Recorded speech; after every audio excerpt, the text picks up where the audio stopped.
Hi, my name is Fritzi Horseman, and welcome to Compassion in Action.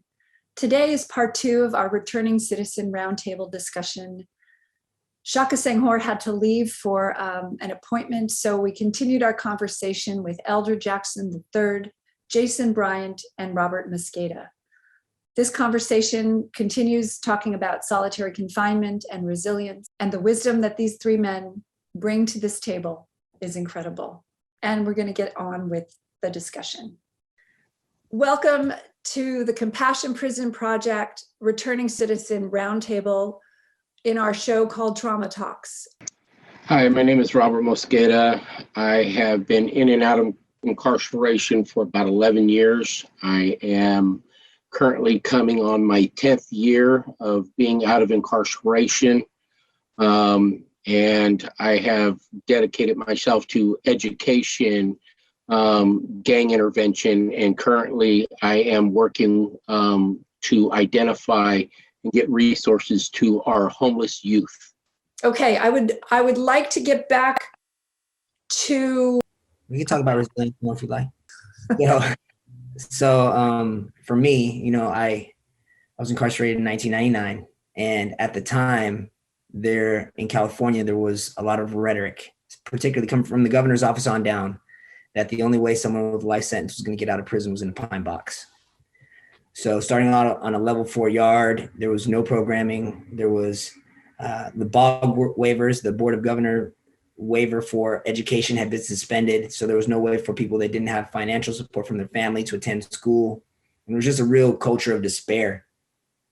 And for me, the one thing, my first transformational moment was when I saw my father cry for the first time. And that was the day that I was arrested. He was one of those salt of the earth, like just never complain about much kind of guys. But when I committed my crime and they arrested me in his driveway, he was a mess. And in that moment, I had this very basic understanding that my decisions were never just about me, that they impacted the people who I loved the most. So when I came to prison, even though I was in this atmosphere of like despair, I knew that I couldn't keep revisiting that pain on my family. And, fortunately, they did have some means to kind of finance my education. So I began going to college. And over the course of 20 years, I earned a bachelor's degree and 2 master's degrees while incarcerated. And, this is largely within an environment that says that those types of things aren't possible for people. So when we talk about resilience and we talk about perseverance, right? There's a great quote that I like a lot.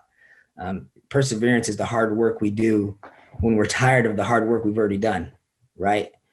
And one thing that my co-defendant, who's actually the executive director of the organization I work for now, would say to us while we were in prison, we're building programs and we're helping people get certified as counselors. We started a scholarship for a young man, helped, to get him a great education, raised a little over $30,000 for his future. And I would say to him things periodically when I would throw those pity parties where no one would show up but myself, it's just, who knows what's next? When are we going to get out of prison? We're sitting here with life sentences. We're doing this great work, but what if we die in here? And then if we do get out, right now we're in this one prison. We're kind of some big fish in a little pond, but then we're going to go out there and we'll be some little fish in this big pond, this big ocean. And he would look at me and he'd say, you know what, Jay? He'd say, one thing that's for sure about this experience that we've had in prison, we will always have evidence that we could do hard shit. And it's true, right? Like we're talking about like the traumas and the strategies we use to just compartmentalize the pain, the terrible situations that we've encountered in our lives. But at the end of the day, one thing we definitely have is plenty of evidence that we can do hard stuff because it's hard. It ain't easy living in a 6x9 with another grown human being where your kitchen and your bathroom are linked together on one, silver bullet, right? It's just. But when you look at it from that lens, from that vantage point, like I have done hard stuff, right? Then literally the sky is the limit. And much like Eldra's background, like that's when, for me at least, the cage becomes this bird and like, okay, I have freedom here. I have freedom. So. Wow. Eldra, you want to take this? Certainly. Resilience. Shaka hit on it for me, and it really resonated. The piece about the relationship with self. For me, resilience was not something that I was in great relationship with until I was able to really be open and authentic with who I really was and embrace the parts of myself that I had been running from for so long. There are a lot of parts of me that, I'd be willing to show the world and stand up and highlight. But those parts that I like to keep in the closet and keep in the dark and hiding up underneath the bed are parts as well. And they deserve love. They need to be embraced. They deserve to be integrated into the whole, because if I don't honor that, when I fail to honor that, they find other ways to show up. They will be heard. They will demand and get attention. So it's about me integrating those parts and being in relationship with those parts and not trying to get rid of them or make them bad or judge them, but just recognizing where they have served. These, these traumas that we're talking about and these parts of self that have showed up in a very self-destructive way. They were born in a situation and a time where they served a purpose. They helped me survive. They helped us all survive. And so it's about honoring those parts for helping 7-year-old Eldra make it through that situation that would have broken most people. It's just about recognizing where that part of me can or cannot serve today. That part does not get to drive the car. It's still a part of the whole. He just doesn't drive the car. I'm not trying to exercise him and send him off to hell somewhere. He deserves love. He deserves honor. He deserves respect because he served in a very important part of my life. He served at a stage where I was in crisis, and he stepped in the lurch where I didn't know what the hell to do, and he went into action. I am now more equipped to deal with my life and to deal with the situations in my life. So, he can take a rest now. He can go kick back on the beach inside himself, and I got this. And for me, that's where resilience comes in. It comes in recognizing that, like Shaka said, I'm good enough. Not only am I good enough, but Jason just said it. Talking about making it through some tough shit. In certain instances, I'm the shit. I've done and been and survived and made it through some things, man, with some of my peers. And I've watched some commit suicide. I've watched some, get into the pill line, and they're still to this day doing the Thorazine shuffle because their minds broke, because they couldn't handle what was in front of them. They couldn't handle what the reality was. So they looked for an alternate reality. So for me, resilience is about being willing to overcome that fear. And the fear that I'm talking about is the fear of myself. The fear that I'm talking about is the fear of looking at who I am and starting to heal those parts. That, for me, is what resilience looks like. And when was that moment when you made that decision? For me, the moment was when I was in Corcoran. I was in the SHU. I got sent there from Solano. Me and one of my homeboys had attempted to kill another inmate, and I was on standalone walk alone. And the half of the building that I was in, the other half was PHU, and I'm watching Sirhan and Charles Manson go out to the yard with other people. And in my mind, my ego is telling me, oh, these two mother lovers are way worse than I am. Why are they letting them out around other people? I've only done this. I've only done that. That's Charles Manson. That's Sirhan. And so I started to look in the mirror and think about all of the opportunities that I had in my life and where I could have gone, and started to see that I was my own worst enemy. It wasn't because Pookie snitched. It wasn't because this cat did this or this cat did that. It was because of the decisions that I was making continued to put me in a screwed up situation. It was what I was choosing to do. It wasn't about the homeboys. It wasn't about the guards. It wasn't about the state of California. It wasn't about my mama not buying me a dirt bike. It wasn't about some weirdo creeping out on me when I was a kid. It was about what I chose to do with those things. It was about what I chose to do with what I was given, which takes me back to what you said about, the traumas that children suffer and the traumas that we've all been a part of in prison, growing up in the culture that I grew up in, you kept your mouth shut. And I didn't learn that in the streets. I learned that in my house. Don't take what happens in this house outside this house embarrassing me, boy. You get indoctrinated with that as a child. So when I was assaulted as a child, I already knew to keep my fucking mouth shut. Mm. So I didn't communicate. My parents found out about that when I was 30 something years old and we were sitting in the visiting room in Folsom. That's when they heard about what happened to their little boy, because I had already been indoctrinated into a culture of keep your mouth shut. So by the time I got to the pen and the lifestyle that I was living, that was just a way of being. My brother here talked about laying out on the yard and being hogtied and laughing about what happened. We laugh about it because we can't talk about it. Now, if I talk about what just happened, I'm a snitch. Now what just happened to him is going to happen to me. So we going to do anything under the sun other than talk about what just happened. Right. And that's why we're talking right now about what happened. That's why we're talking about it. And that's what needs to happen in community all over these prisons. And that's my hope. Thank you, Eldra. Amazing. Robert, tell us about what made you shift. What's your resilience strategy? My resilience strategy was, like I talked about before, was my little girl. I had 2 kids at that time. My oldest one was 5. My youngest was 6 months when I went away. So she didn't grow up with me. She didn't have that collective bond with me like my 5-year-old. That was that shift, that visitation. When I seen that I broke her heart. When I seen the tears and her screaming for me, that shattered my shell, and my wheels started spinning in another direction. And I've spoken at paroles and PAC meetings and this and that, and I've said it in front of law enforcement that if you do something to my child, there's not enough law enforcement in the world to stop me from getting to you. I will get you. But the truth of the matter is, nobody was doing anything to my kids except for me.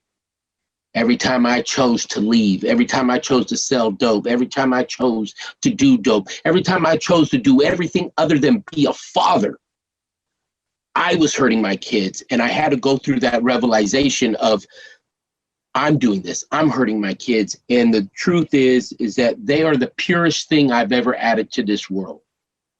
No matter what good I've done in this world, and I have done some good, they are the purest thing I have ever brought into this world. These kids did not ask to come here. We brought them here, and I had that realization, and it just really turned it away. And I made a promise to them that you will never shed another tear because of my choices. Never. You will never shed another tear because of your daddy's choices.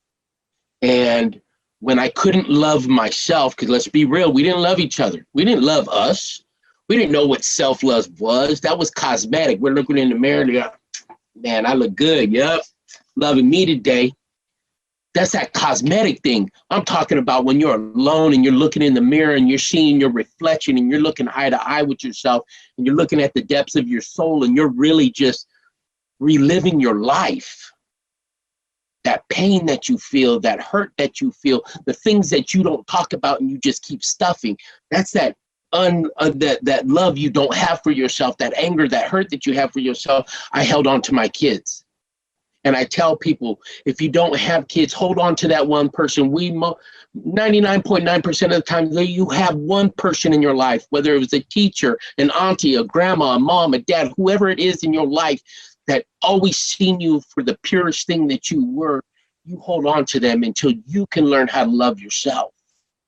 And that helped me to find my resilience, to help me to pick myself up when I wanted to quit, I'd look at my little girls' faces and be like, who's going to be there for them? Do I want another man to raise them? Do I want them to potentially go through what I went through? And I refuse to allow that to happen, because coming out here, and I think Jason said it and Eldridge said it, this game ain't easy. It's not.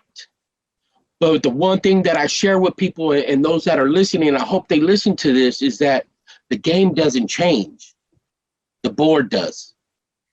The board that you play on changes. That same game, that same hustle, that same drive that you did dirt in the streets to not get caught, to make your money, to do this, to do that, all that work ethic that you did in street life, if you apply that to the next board to doing something positive, you're unstoppable. You are unstoppable, because I guarantee you, the other side of the people that have never experienced this side of life, they don't have that same work ethic as you do. You have survival instincts, you have street instincts, and you have education. You are unstoppable, and that is your resilience. Turn your trauma into triumph.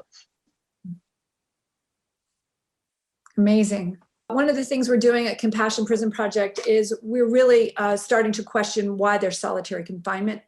50% of the people that are homeless have been in solitary confinement. And so I want to talk, I would like for each of you to tell how many years you've spent in solitary, what you noticed about your mental states, your physical states, and some of the offenses that were done in the solitary environment, because have you all done solitary?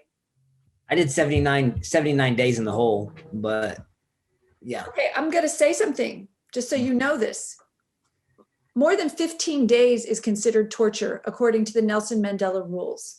And what happens after 7 days in solitary, the EEG starts diminishing, your brain waves start diminishing. So you can just slough it off at 79 days, but it does damage.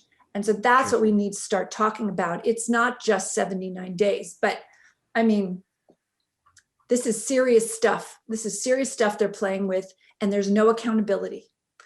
And there's got to be accountability to put somebody in that kind of situation. There should be a trial, because otherwise we're creating more damage in our communities and in our society. And so they got to start knowing that their prison is creating crime. Prison is creating recidivism. It's not the people now. The people who did the crime when they came in, that's one thing, but coming out, that's on us.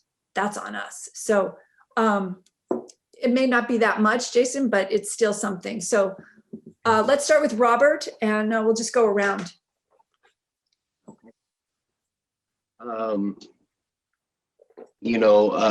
Isolation, going to the hole, solitary. That's where I first landed, right when I got to reception. Right from reception, I was put into ADSEG, solitary confinement, because I was a security concern. It's amazing at how much the body can take, the mental can take. You learn to self-isolate. I remember enjoying it. It would get to the point initially, you want contact. You're at the window, you're looking at this, you're trying to see, what movement's going on, what's, the conversations that are going on, fishing underneath the door, to the point where you become at peace with that 6x9. It becomes your whole safety net. I remember they wanted to bring me a cellie, and I have to interview him at the door. No, you ain't coming in. And I would tell the guards, you bring them in, you're gonna take them out. I promise you. And I became my own beast. And I enjoyed that power. It was the power that they were giving me. You couldn't bring anybody in my cell without my permission. And they would bring them to the door, bring them up to the glass for me to interview them. Now, I'm away from my door. And I remember, I think Elder was saying it, or maybe it was Jay, those standalones, being walked out to the yard. And I remember that bravado, I'm thinking in my head, I made it. Look at me. I'm being put out into a cage and I'm thinking, excuse my language, I'm thinking this is the shit. Well, I made it. They got me in cuffs. I got to be escorted. I'm going to the cage by myself. And I'm thinking, this is like me in Las Vegas sitting in a suite right now. That's the warpedness of my mind. That's, how distorted we think our value is that's achieving something. That's achieving status right there, that we've done this type of time. And, what I've learned was it was a fallacy. Our organizations that run these prisons that say there's segregation, you can't talk to this person, you can't talk to this person, you can't dine with him, you can't take this, you can't take that. I've seen it in solitary confinement, sharing food, sharing a book, sharing this, sharing that. It was a fallacy. And seeing some of those revelations of indoctrinations of things, then you start to question what is really real anymore. And, how to re-socialize again. Because that's what isolation really takes you away from, at least for me, is how do I re-socialize again? It took me a long time, a very long time to learn how to re-socialize. How long? In all honesty, I got out in 2011. I didn't really learn how to re-socialize again, and I still haven't. I'm good at going to work. I'm good at doing certain things, but I still do time in my house. Don't get me wrong. I go on trips and I do little things, but my comfort zone is my house. I can do time in there. I can sit in there and I can be fine. I remember when I first got out, just really quick, we still had payphones. They weren't all gone yet, but I remember I was walking down the street. I was only out 2 weeks, and Can you hold it, because Jason has to leave, and then we'll come back to you. I lost time again. I'm sorry, Jason, but go ahead. Tell us how long you've been and what your experiences were, if you can. Sure. So in 2007, I served 79 days in solitary in the hole in ADSEG. At the time, I was put there for having an illegal cell phone, and that's really not an ADSEGable offense. That's according to their rules, that's actually contraband. It's a lesser write-up, however wrong it is and however dangerous they may be. But they were using that as a way to, they're using the whole or segregation as a way to strip people of their worker status and just punish them for not following the rules. And for me, the most, I remember that it was about 3 weeks in. I was about 3 weeks in when I started talking to myself. And like looking back, I think about it like, oh, it's funny. It's funny. Like I was having conversations with myself, but the reality was I was so lonely. Like we're social creatures, and we're meant to be in community with people. And I was isolated, like for real isolated. Like the lights would come on at like 5 o'clock in the morning and they'd slide a tray in, and then that was it. And then it was just me alone. Every 2 or 3 days, I might be lucky to go out to a dog kennel where there were other people in other dog kennels, but there's no real interaction. It was like there's a machine out there because of the prison politics. It was like, okay, it's the Woodpile's turn to do their machine, and then the brothers are doing theirs, and then the Hispanics are doing theirs, but there's not real social interaction. It's like we're working out and we're doing it like a military type thing. And then you go back to your cell and it's lonely. And it's like, what the heck? So, it was 79 days. I say that it was a short amount of time compared to some of the stretches that I know people have done, especially in the shoes. I know people who've done 20, 30 years in shoe. It's crazy, ridiculous amounts of time to be isolated like that. But it was definitely one of the loneliest times of my life, those 79 days. And when you got back to society, what happened? Like, what was your transition like? When I got back into the general population, so it was It was strange. I like literally from AdSeg, I transferred to another institution. That's when I transferred to CTF. I was coming from Old Folsom. I went to CTF, and it was just strange. I mean, I was in reception getting processed in, and it was weird not being handcuffed, because anytime I went to the shower, went to the yard, I'd been handcuffed for the last 79 days everywhere I went. And then it's like, okay, well, your handcuffs are off you and you can walk around, with, relative freedom. And it felt awkward. Felt strange. It was parallel to my experience the first time I went on a family visit, which they gave us back our family visits around 2017. And the first time I got into a van without restraints on. I'm like, what the heck? I'm in a car and I don't have leg irons on. This is weird. It was weird. And I didn't anticipate the weirdness, but it was very strange to be in a car without leg restraints and handcuffs on. I mean, being treated almost like a human. What a concept. Almost. Okay, Jason, anything else you want to say? I just want to say thank you. It's been a real honor to be a part of this call and to share my experiences with you gentlemen and Fritzy and to hear your stories. It's been really powerful. I think you have my email. Please feel free to contact me and I look forward to supporting you guys in your work, and hopefully you'll support us in ours as well. 100%. Thank you. Thank you, Jason. Okay, Robert, we're gonna get back to you now. Finish up your story, and then we get to Elder, and then we'll get going. And I'm sorry, guys, for going so long. It's okay. The transition home, like I was saying. So you triggered me on something when you were talking to Jason. What was it like to come home? I remember first coming home to Stockton, and my sister wanted to take me to the mall.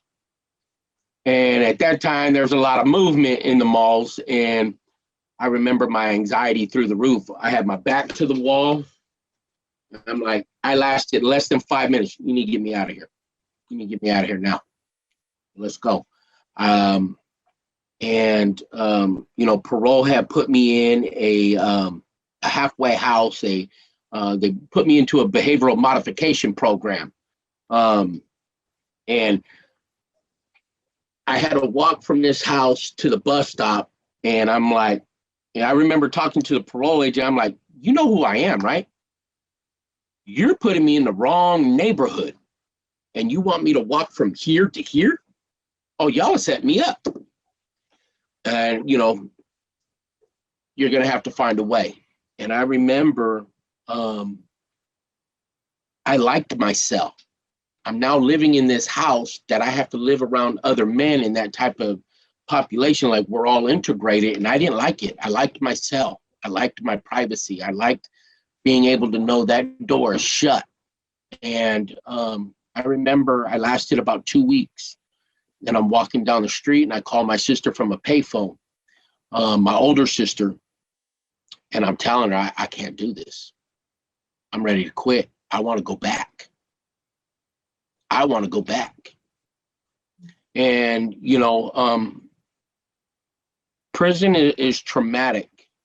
And there's a lot of things that happen in there, but there's some things that make prison very easy. You don't have to pay rent. You have a roof over your head. You have a radio if you're privileged. You have a TV if you're privileged to have one. You have the ability to go to canteen. You got hustle. You got this. You got that. I had everything, almost everything I needed. Except when I was out in this world, I was always afraid. And it was getting through it though. The one thing that I share about that was, in order for me to get past it, I had to go through it. I had to face those fears, and I had to start believing in myself. But just being in solitary, it really changed me to where I wanted self-isolation. Like Jason said, we are naturally socializing creatures, where it took me to a place that I didn't want to socialize with anybody. And even to this day, my circle is very small, very, very small. That's solitary. That's okay. Elder, please give us a little more. I hope you can stand by to listen to Elder's story, and we'll wrap it up. Solitary. I did about 4 years total in solitary. The longest I ever did in any one stretch was 2 years. And I was somebody that was, again, I had a military background, so I had a militant stance towards solitary confinement. And it was, the government and the state of California, they were the enemy. And there was a lot of propaganda and paraphernalia going around about what solitary was and the sensory deprivation programs and how they had taken lessons learned in the Vietnam War era POW camps and built Florence, Colorado, and took that model and built Pelican Bay SHU and designed all of these ADSEG programs. So for me, it was more about you're not going to break me. It was a battle of wills, so I took it as a challenge. And so it was a very militant activity for me. And it was always, it was a warlike mentality. It was preparing for war. Out on the main line, there was always this militaristic sort of thing, preparing not just for the next melee or riot, but preparing for the whole, to be mentally ready, to be physically ready, because when you get back there, shit is on another level. Because at that time, they were sending cats out to the yard for cockfights and different things like that. I can remember one time being in the hole in Corcoran and getting escorted back to the cell. And luckily for me, I'm rail thin, always have be, hopefully always will be. So the guard is walking, he's on the outside. We're up on the second tier. He's on the outside along the rail. He's got me in next to the doors, and you got these little 9mm size holes in the doors. And as we're walking, I see this cat's shadow. He's got the door, the lights are off, but I see a shadow in the crack of the door. I know what's up with him. And as we get up to him, he hits the door, spear comes out. I see him when he makes the move, and I kind of like do the bump with the officer, get over here on him. Dude's hand hits the door. He misses me. Me and the officer, we both look, we see it. We both just keep on walking. This cat's got a spear in his cell. I know it. The cop knows it. We all know it. And we just keep right on walking. See no evil, hear no evil, speak no evil. And that's just the way it is. You bite into that stuff. That is the culture. Again, it goes back to the silence. And I was able to normalize and rationalize, this is just what it is. This is just how it is. I can remember being in the hole in the middle of summer, and the only units that had air conditioning were the mental health units. So the JCATs had air conditioning. I'm in the hole. We don't have air conditioning. So I developed a routine to be able to regulate my body. I would wait until 11, 12 o'clock after that in between the first count for first watch and their second watch, knock down 300, 400, 500 burpees, get butt naked, take a bird bath so I could run my temperature way, way up. And then it would come down and I could tolerate the heat. So I would adapt and come up with different things, and then sleep with my bare feet on the cold steel toilet so I could put myself to sleep. These are the sorts of things I used to develop in my brain in order to survive. So isolation for me was really about survival and creating mental constructs to be able, once again, based on my trauma, to be able to defeat my enemy. And the enemy that I, chose at that time was the government and this system. Amazing. Talk about resilience. And coming home, what was that like? I mean, do you think solitary had an effect on how you reintegrated? I'm certain that solitary had an effect on how I reintegrated and incarceration, period. I'm still, here now 6 years out, adjusting, and probably will be until the day I die.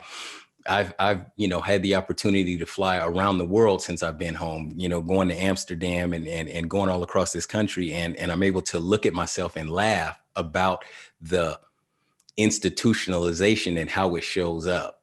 Sitting in a restaurant, up 40 stories above downtown, and the restaurant is spinning around and they're serving all sorts of stuff that I can't even pronounce.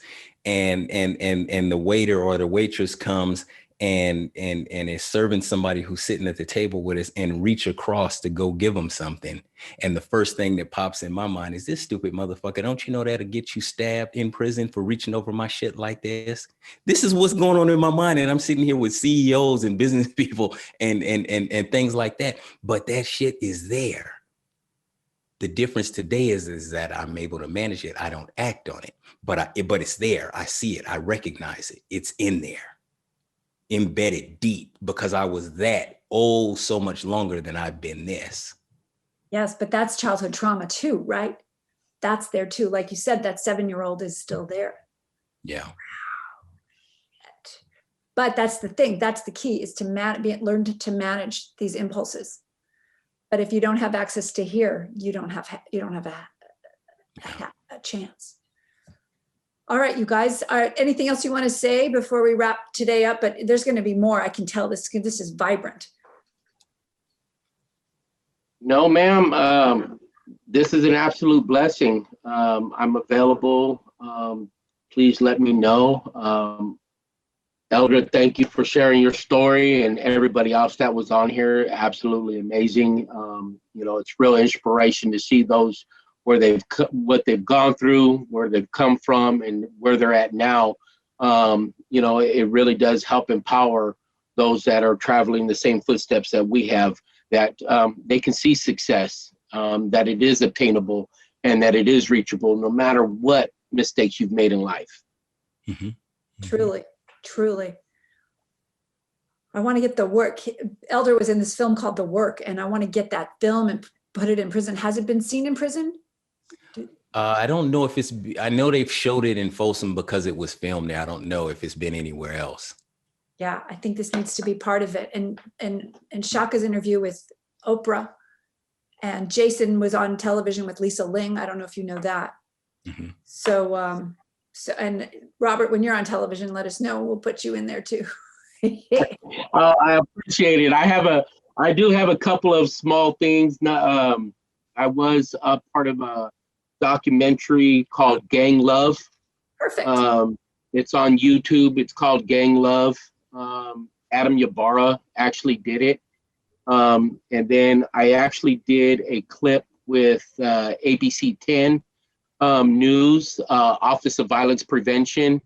I was on there talking about my story as well, just kind of where I came from, where I've got to. And I think I forget how they titled it, but something along the lines of one man's journey to never go to jail again, or giving back to the community, something along those lines. So I have been fortunate to be in those types of arenas, luckily, to share some stories. Look, everyone. Last thought that I would have for anybody who may have the opportunity to listen to this conversation is believe in yourself, invest in yourself. Forget what everybody else is talking about. Be willing to step out on that ledge, be a trendsetter, be a man, be a woman, and show everybody else around you how to do it, because they want to be able to do it. They just don't know how. Sure. So be the model. Great. For me, what I would want to leave people with is something my father told me before he passed. I was actually on a visit with him, and I was kind of whining. I was in my second year of incarceration, and I was telling him, I got 24 more years until they're going to think about letting me out. And he looked at me, and he was just real serious. And he said, "Look, son," he said, I want you to look at me. He said, "I want you to know that it doesn't matter if it's 24 years, 24 months, 24 weeks, or 24 days. The only thing you have is this moment. That's it.